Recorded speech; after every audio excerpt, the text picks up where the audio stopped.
आज हमने बनाया है बिल्कुल ढाबा स्टाइल में कड़ी पकोड़ा, जो बनाना बहुत ही ज़्यादा आसान है। इतनी आसान रेसिपी आप लोगों के साथ शेयर करती हूँ कि आप लोगों को बहुत ही ज़्यादा पसंद आएगी। रेसिपी स्टार्ट करते हैं। बिस्मिल्लाहिर्रहमानिर्रहीम। अस्सलाम वालेकुम। यहाँ पे सबसे पहले हमने आलू ले लिए हैं 1 किलो। इसमें 3 अदद मैंने प्याज ले लिए हैं, 1 टीस्पून नमक, 1 टीस्पून काली मिर्च, 1 टीस्पून ही इसमें कुटी हुई लाल मिर्च जाएगी, 1 टीस्पून अजवाइन, 1 टीस्पून चाट मसाला और 2 टीस्पून मैंने इसमें डाल देने हैं साबुत खुश्क धनिया के। 1 प्याली मैंने यहाँ पे ले लिया है बेसन, यानी 1 पाव लिया है। इसको अच्छी तरह से मैंने छान देने के बाद सारे मसाले इसमें डाल देने हैं और जो हमने आलूओं का मटेरियल काट के रख लिया था वो भी डाल देने के बाद हाथों की मदद से इसको अच्छी तरह से मिक्स कर लेना है। हल्का सा पानी का छंटा लगाना है और हमने पकोड़ों का अमेज़ा तैयार कर लेना है। ऑयल को पहले ही गर्म होने के लिए रख दिया था। थोड़ा थोड़ा सा हमने मटेरियल उठाना है, पकोड़ों की शेप दे लेनी है। 2 से 3 मिनट के बाद हमने इनकी साइड्स चेंज करनी है।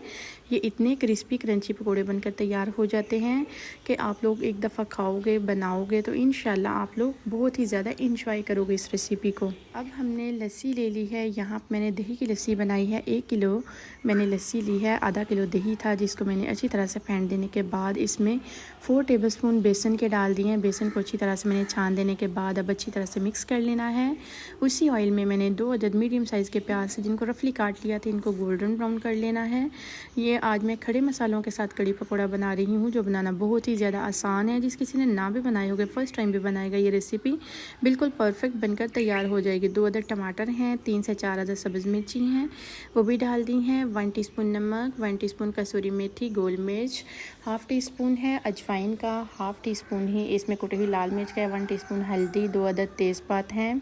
ये सारे मसाले डाल दिए हैं। अब मैंने इनकी बुनाई करनी है तकरीबन 5 मिनट तक, ताकि मसालों का कच्चापन दूर हो जाए और हमारा कड़ी पकोड़ा जो है वो बहुत ही अच्छा सा बनकर तैयार हो जाए।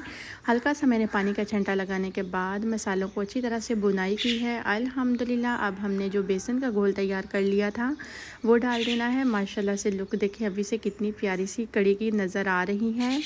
अब मैंने टोटल इसको 15 मिनट तक बिल्कुल मीडियम टू लो फ्लेम पे कुक करना है, ताकि बेसन का कच्चापन दूर हो जाए और हमारी कड़ी एक अच्छी सी तैयार हो जाए। अभी से देखें तकरीबन 10 मिनट के बाद ये गाढ़ी होना स्टार्ट हो चुकी है। मज़ीद 5 मिनट मैंने और लगवाने हैं।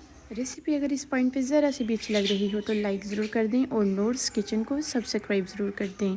अब हमने जो पकोड़े बनाकर तैयार कर लिए थे वो भी इसमें डाल देने हैं। 2 से 3 मिनट तक मैंने इसको दम पे लगा देना है। अल्हम्दुलिल्लाह अब हमने इसको डिश आउट कर दिया है। माशाल्लाह से लुक देखें इसकी कितनी ज़्यादा खूबसूरत नज़र आ रही है। आप तंदूरी रोटी के साथ सर्व करें, नान के साथ सर्व करें, इंशाल्लाह घर वाले बहुत ही ज़्यादा इंजॉय करेंगे इस रेसिपी को और आपको भी बहुत ही ज़्यादा मज़ा आएगा खाने में। उम्मीद है आज की रेसिपी आप लोगों को बहुत ही ज़्यादा पसंद आई होगी। चैनल पे मैंने biryani recipe, korma recipe, pulao recipe, बहुत ही ज़्यादा आसान से आसान रेसिपीज़ अपलोड की हैं। उम्मीद है आप लोगों को बहुत ही ज़्यादा पसंद आई होंगी। अगर रेसिपी अच्छी लगे लाइक करो, शेयर करो, फैमिली और फ्रेंड्स में ज़्यादा से ज़्यादा शेयर करो। ओके जी, अल्लाह हाफिज़।